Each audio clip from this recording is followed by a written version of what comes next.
გონების მულტისამყარო. როდესაც ალბერტ აინშტაინის ზოგადი ფარდობითობის თეორია საზოგადოების ყურადღების ქვეშ მოექცა 1920 წელს, ბევრი ადამიანი სპეკულირებდა მეოთხე განზომილებით, რომელიც აინშტაინმა სავარაუდოდ აღმოაჩინა. რა შეიძლება იყოს იქ? დამალული სამყარო? ეს იყო ნონსენსი. აინშტაინი არ გვთავაზობდა ახალ განზომილებას.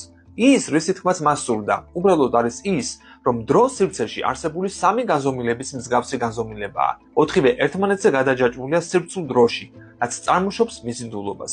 ამის მიუხედავად სხვა ფიზიკოსები უკვე იწყებდნენ სივრცეში სრულიად ახალი განზომილებების არსებობის შესახებ სპეკულირებას. უცნობი განზომილებების პირველი მინიშნება გამოჩნდა თეორეტიკოსი ფიზიკოსის თეოდორ კალუზას ნაშრომში. 1921 წელს კალუზას ნაშრომმა გვიჩვენა, რომ აინშტაინის ფარდობითობის თეორიაზე განზომილების დამატებით მას შეეძლო გამოევლინა ახალი გამოთვლა, რომელიც სინათლის არსებობას წინასწარმეტყველებდა. ეს საინტერესოდ ჟღერდა, მაგრამ სად შეიძლებოდა არსებულიყო დამატებითი განზომილება? 1926 წელს შვედმა ფიზიკოსმა ოსკარ კლეინმა ამ კითხვაზე პასუხი შემოგთავაზა. შესაძლოა მეხუთე განზომილება ჩახლართული იყოს უმნიშვნელოდ პატარა სივრცეში, დაახლოებით სანტიმეტრის მემილიარდე მეტრილიონე ნაწილში. განზომილებების ჩახლართულობის იდეა უცნაურად ჟღერდა, მაგრამ სინამდვილეში ეს ძალიან ნაცნობი ფენომენია. ბაღის სარწყავი მილი სამგანზომილებიანი საგანია, მაგრამ საკმარისად შორიდან ის გამოიყურება როგორც ერთგანზომილებიანი ხაზი, იმიტომ რომ დანარჩენი ორი განზომილება ძალიან პატარაა. შესაბამისად, ძალიან ცოტა დროა საჭირო კლეინის შეუმჩნეველი ექსტრა განზომილების გადასაკვეთად. მას შემდეგ კალუზასა და კლეინის იდეა ფიზიკოსებმა უფრო ფართოდ გამოიყენეს სიმების თეორიაში.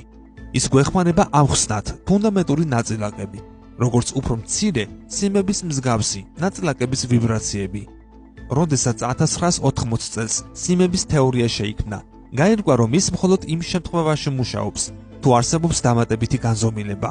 სიმების თეორიის თანამედროვე ვერსია ცნობილია როგორც M თეორია, რომელშიც 7-ზე მეტი უცნობი განზომილებაა.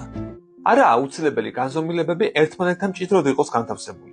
შესაძლებელია არსებობდეს დამატებითი რეგიონებიც, ეგრეთ წოდებული მემბრანები, რომლებიც დასაშვებია იყვნენ მულტიგანზომილებებიანები. მემბრანა არის იდეალური დასამალი ადგილი მთელი სამყაროსთვის.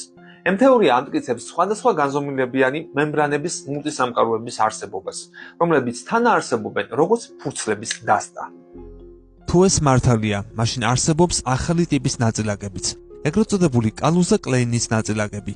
თეორიაში ჩვენ შეგვიძლია შევქმნათ ისინი ჰადრონის დიდი კოლაიდერის მსგავს ნაწილაკების აქსელერატორში. მათ განსხვავებული ხელწერა ექნებოდათ, იმიტომ რომ ზოგიერთი მათი მომენტუმი დამანულ განზომილებებში მდებარეობს. ეს მემბრანების სამყაროები ერთმანეთისგან საკმაოდ შორს რჩებიან.